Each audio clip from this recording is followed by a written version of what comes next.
Welcome, everybody, to another edition of the GioMoShow, your home for all Oakland University Golden Grizzlies sports. My name is Giovanni Mosheri, and I am the host of the GioMoShow Oakland Class of 2024. Be sure to rate, review, and subscribe to help support the show as we're right in the middle of Horizon League basketball season for both men's and women's. Track and field and swim and dive making their appearances as well. They'll get their shout-outs, of course, but be sure to subscribe so you don't miss a bit of the Golden Grizzlies action.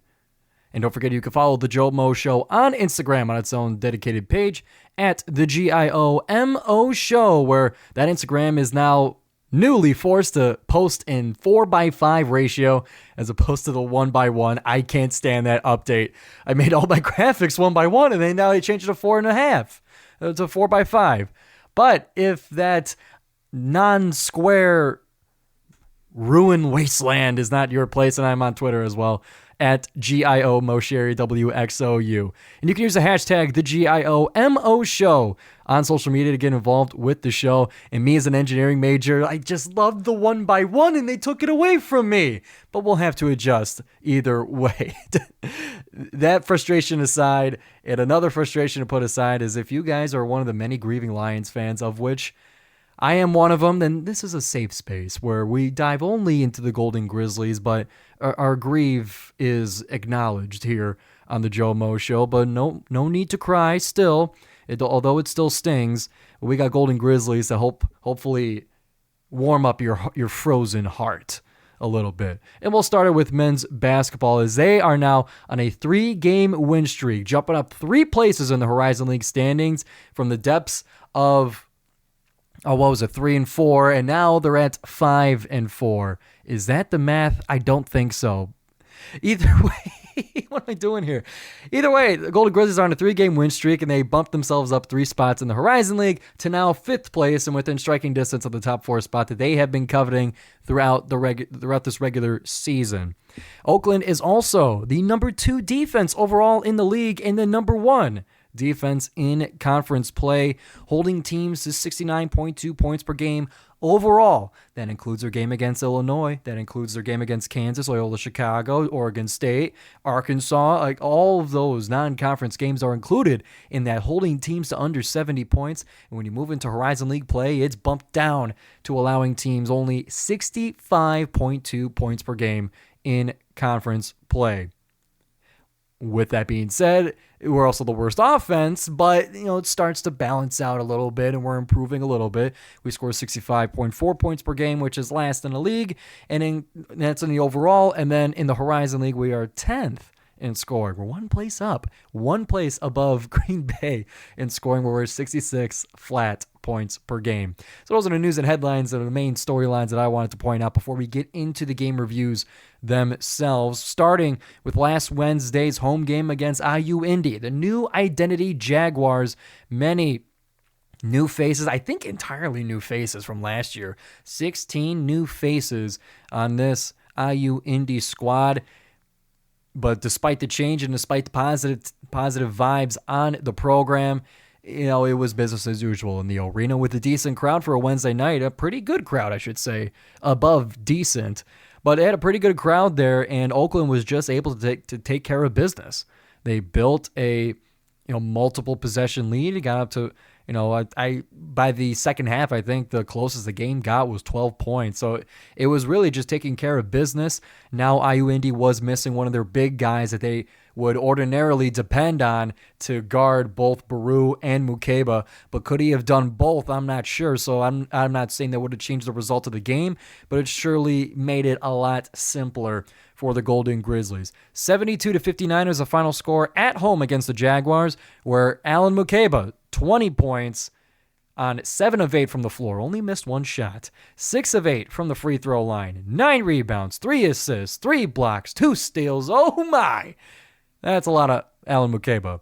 For Baru, his 14 points comes also on 7 of 8 from shooting, 3 rebounds, 1 assist, and it's actually the end of the stat line. A bit of a low night for Baru, but I got to imagine it was just a lot of sharing the minutes with Mukeba, a lot going through him, and they were able to play a lot of other different players as well. So 34 minutes is what he played, a bit of a light night for Baru. And then we go to DQ Cole, also 14 points, 4 of 10 from beyond the arc and made both of his free throws for that 14 points. Also a single rebound, 3 assists, and 3 blocks for Mr. DQ Cole. I also want to point out both Nassim Mashore and Jack Hoff, the young guys that are starting to shoot from 3, starting to give a bit of a boost to Oakland, supplementing the injured Malcolm Christie. At least in this game, he was out, as well as the season-long injury that Jason Woodrich has been suffering. The young guys have been able to contribute as well. Nassim Mashore was 2 of 5 from deep in this game and making 2 free throws as well. Grabbing 2 boards and dishing 3 assists with 2 steals as well. He scored a total of 8 points for the freshman from Dearborn. And Jack Hoff, 1 of 6 from deep, but he still made 1. And, this is a completely different kind of season for Jack as opposed to Nassim.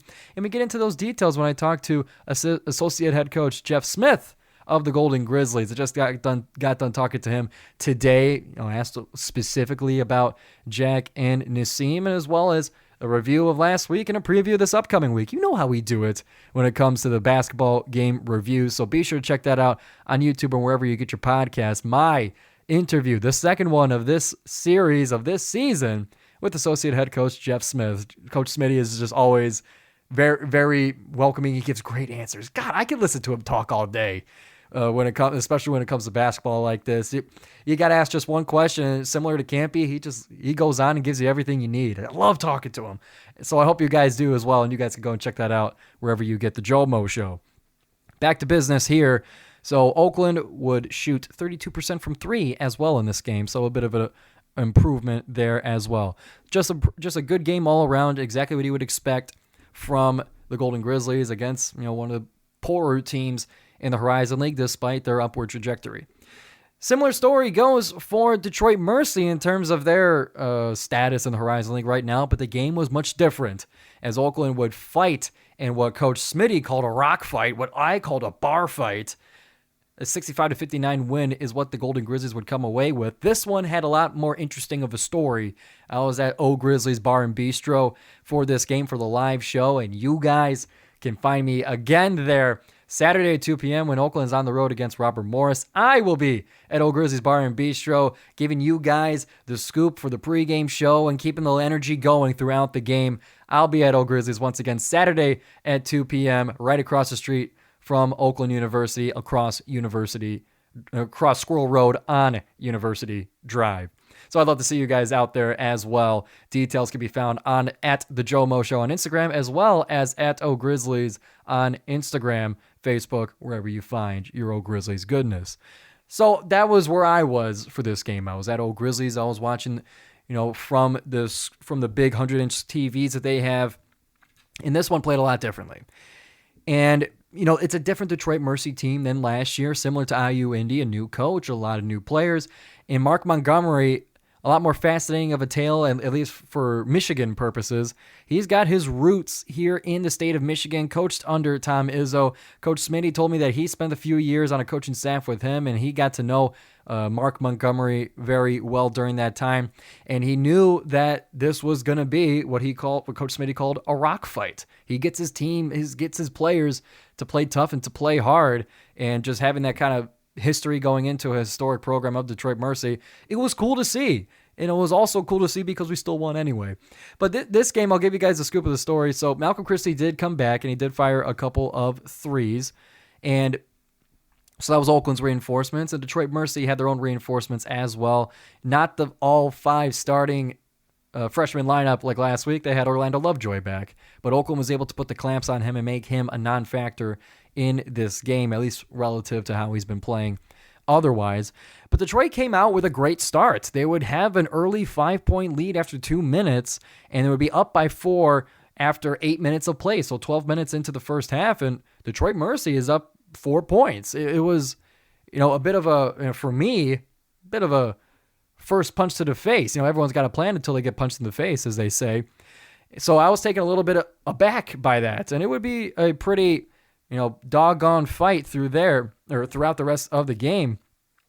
Oakland would eventually amount a multi-possession lead, going up 34-28 at halftime, a 8-point lead, or 34-26, an 8-point lead at halftime, and from there it would get ugly. Ugly, not in the sense of fighting or, anything outside the rules of the game. It was just, there were many possessions going back and forth, just doing cardio where you run to one end of the floor and Baru's swatting a shot, and you run to the other end of the floor and we can't make the shot, and you do it again for an Alan Mukeba block. It was a lot of those kind of things where it was scoring droughts for both teams, and you could just tell that the energy was back. I love what the coaches have been saying about the rivalry being back, because rivalries are fun. And I know Detroit Mercy is our rival, and I shouldn't be happy that they've improved, but we won 10 times in Callahan Hall. That gets kind of boring when it comes to a storied rivalry like that. People tune out. People don't show up. It's not as energetic. That's lame. Despite all of my feelings and my particular fandoms, I want entertaining basketball. I want college basketball to have that distinction over professional basketball, where the student sections are nasty, and they were nasty to Isaiah. I want that kind of wild energy, that just tiptoeing over the line kind of energy, the loud houses, the mascot dance-offs. Like, you don't get a lot of that stuff in professional basketball, and I want this rivalry in particular to have that real college feel. It's starting to look that way, and how this game was played is a great sign for it. Is that place had a great crowd there. They've had more people than they've had in a long time. So it was great. It was great to see that happen. Now, eventually, we get to the final minute of the game, and it gets pretty close. Where it was, or let me see here. Detroit would hang on just long enough to make it a tight game at the end. With 1:06 left, Detroit would make a layup to make it a 4-point game. With 66 seconds left to go, 4 points is the margin. Oakland would have to be fouled for Detroit to eventually get possession of the ball back, but we were able to make those free throws and put the game out of reach for Detroit Mercy, and we would come away with that 10 straight win in Callahan Hall, 65-59, a 6-point win over the Detroit Mercy Titans. To your box score, 2 13-point scores for the Golden Grizzlies. Both were double-doubles. Mukeba and Nivalarua, 13-point double-doubles. That you don't see 2 double-doubles often, but with the guys that we have, you got to imagine it's going to happen eventually, and it ended up happening in this game. Alan Mukeba was 13 points, 5 of 6 from the floor, 3 of 5 from the line, 10 rebounds, 6 of them offensive, with 5 assists, 3 blocks, and 1 steal. Baru, on the other hand, his 13 points came off of 5 of 9 from the floor, 3 of 4 from the line, 11 rebounds, so just one more defensive rebound than Alan Mukeba. He had 6 offensive rebounds as well. Baru with 3 assists, 2 steals, and 2 blocks as well. Jason Woodrich would have one of his best shooting days of the season, 3 of 5 from deep for 10 points, and Malcolm Christie would make 3 himself. 3 of 9 is what he had from deep for 9 points in the game. Mashore would make a couple, DQ would make 1, Isaiah Jones would make the one that he took. Only attempted 1 shot, and otherwise, I thought Jack Hoff had 1. He did not, unfortunately. 0 of 3 for the young man. But Oakland would shoot in this game 32%. Not bad, but Detroit would shoot 41 to be able to keep this one close. As Nate Johnson would lead the Titans, 16 points, an efficient 3 of 5 from deep. The freshman, really impressive so far. Back-to-back games of double digits. He had 19 against Purdue Fort Wayne, and he had 16 against Oakland. So that by itself, props to the Grand Rapids native Nate Johnson, graduate of Hudsonville High School. I think the Grand Rapids Christian Eagles, I think. I can't remember. I had a slideshow for it that I showed at Old Grizzlies. I forget what high school he was from. I think he was the one from Grand Rapids. But either way, Oakland would come away with the win, and the standings are in favor of Oakland.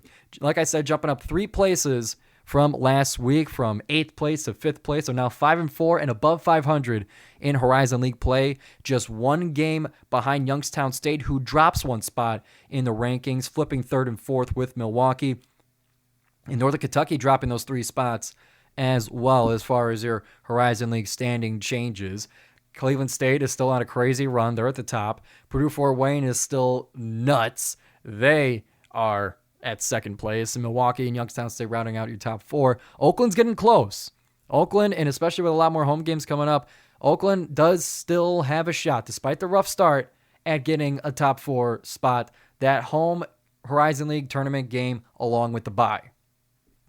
Your upcoming games for this week. So this one being recorded a little bit later than usual. We're recording it Thursday afternoon. Tomorrow night, Wednesday night, 7 o'clock at the arena, they will host the Purdue Fort Wayne Mastodons. And Saturday at 2 p.m., they will be on the road at Moon Township to face the Robert Morris Colonials, trying to get revenge after the last game that we played against them in the arena, where Oakland had a disappointing loss. They want to take revenge for that one as well.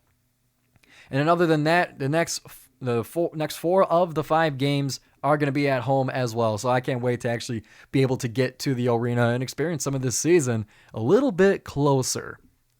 So that'll wrap it up for men's basketball, and I just want to get going. Let's get right into women's basketball, where they split the Wisconsin trip against Milwaukee and Green Bay.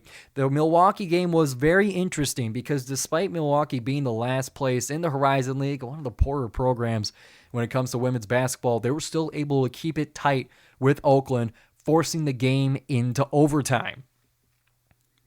So Milwaukee would take early control of the game, having a lead after the first quarter. They would be up by 4 after the first 10 minutes, and they would still have the lead at halftime, finishing that half up by 3.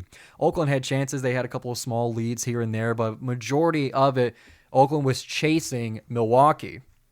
But at the third quarter, Oakland would get a multi-possession lead and get a hold of the game themselves, going up by as much as 8, and then finishing the third quarter up by 6. So Oakland with the returning haymaker, but it wouldn't be enough. The fourth quarter would be just as tight. Milwaukee was not done yet, as they would quickly tie the game in the fourth quarter, and it would go back and forth from there. With 9 seconds left, Milwaukee was up by 2 and had a pair of free throws upcoming that could have potentially iced the game, missing the first one and then making the second one. They split it. They keep it within 3, and because they made the second one, Oakland was able to have an inbound as opposed to a wild chase for a rebound. So Oakland, with 9 seconds left, they would inbound it and find Maddie Skorupski off a screen at the top of the key, nailing a 3 with 1 second left. That would force the game into overtime. Macy Smith would make a 3-pointer to start the scoring in overtime for Oakland, and Oakland would able to keep up that lead throughout overtime, and Oakland would get away with a road win against Milwaukee. Now it's a bittersweet because it's like, yeah, cool, we got a great win on the road, but it was against the worst team in the league. It's a long road trip, and that's Horizon League win, yada yada yada, but with Oakland having that 4-0 start, my expectations are a little bit higher. So maybe, in the future, I hope we don't struggle against the lower teams in the league once again, but we were able to get away with it this time. For the box score, Macy Smith, 25 points, 4 of 9 from deep, making all 5 of her free throws with a rebound and 3 assists and 2 steals included. Skorupski, 14 points on 5 of 11, 2 of 4 from beyond the arc, with 3 rebounds and 9 assists with 2 steals, including that 3-pointer that pushed it into overtime. Danny Grimm would also get into double digits with 12 points, an efficient 5 of 8 from the floor, 2 of 3 from 3, along with 3 rebounds and a block.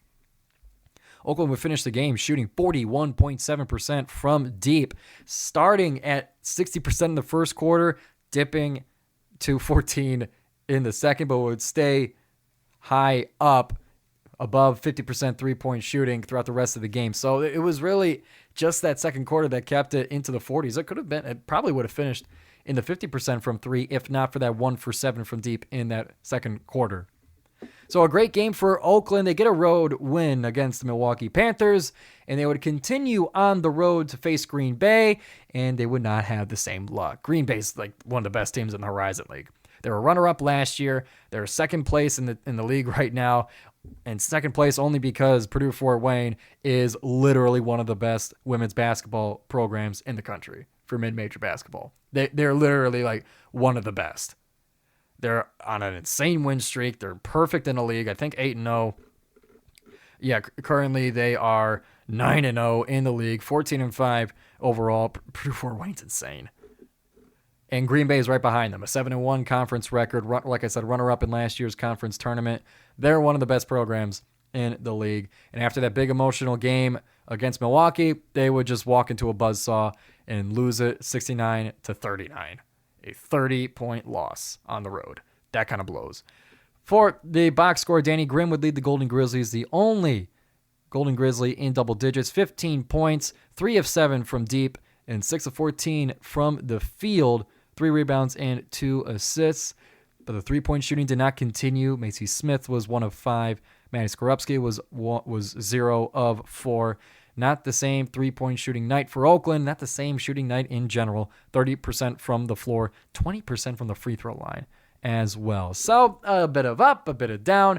We split the weekend. We split the road trip in Wisconsin for Oakland women's basketball. Where do they stand right now? Exactly where they stood at the end of last week. Still at 5th place, a 5-4 conference record, matching that of the men's. The top 4 above them is Purdue Fort Wayne, like we mentioned, at number 1, Green Bay at 2, Cleveland State 3, and Detroit Mercy at 4th place. Oakland just 1 game behind Detroit Mercy to get into that top 4 spot themselves. So that top 4 also within reach for women's basketball in addition to men's basketball. There are upcoming games. They got a home game this Thursday against Robert Morris at 7 p.m. I'll be on the call on WXOU for that one. I can't wait to get back into the arena actually calling games. You know, we moved our broadcast location to the concourse where we get, honestly, a much better view of the courts. Of course, we unfortunately lose access to the sideline and coaching interviews and stuff, but you get a much better view of the blacktop from that view. So it's a bit of give and take, but it's going to be my first time calling a game from there. So hope you guys tune in Thursday at 7 o'clock on WXOU Sports. I always have it linked in the description of the GioMoShow. And we'll wrap things up with a bit of a shout out to track and field and swim and dive. So swim and dive, we'll start with them. They demolished Calvin College in their meet, winning both the men's and the women's side of things. Results still yet to come out for Saturday's meet at Wayne State, so it wasn't the only Oakland in Detroit contest going on over the weekend. The swim team was also at Wayne State. So we await the results for that one. But for track and field, they would split their resources, some at the Vanderbilt Invitational, where some of the top talent in the country competes, and also some at the Mastodon Invitational. Oakland performing well in both. A total of 8 first-place finishes would happen between those two meets. So congratulations to track and field as they're starting to build up into that Horizon League Conference meet, as well as a swim and dive team. Which is, I got an appreciation for the sports that are based solely on time and distance and weight, stuff that's indisputable, as opposed to, team sports like basketball and football, where you got rules and you got scheme and you got, performance. But for, the other kind of sports, the Olympic style sports, I'll call them, it is strict performance. There's team elements to it, of course, for that individual event. But, I as a former swimmer, have a kind of appreciation for that. So I always like to give them a shout out when necessary. So that'll conclude it for us on the GioMoShow. Both men's and women's basketball 5-4 in the league. In 5th place, looking to jump up into the top 4. And you got games coming up at home this week at the OU Credit Union Arena. Be sure to rate, review, and subscribe to the GioMoShow on all platforms, including YouTube, Apple Podcasts, and Spotify, for your weekly coverage of the Oakland Golden Grizzlies. Keep an eye out for that game review that I had with Coach Smitty of the men's basketball team. And next week we'll go over Oakland's game against Purdue Fort Wayne and Robert Morris, and also the women's game against, who do they play again? Robert Morris and Youngstown State over next week. We'll cover that all on the next week's edition of the GioMoShow. My name is Giovanni Mosheri, and we'll see you soon.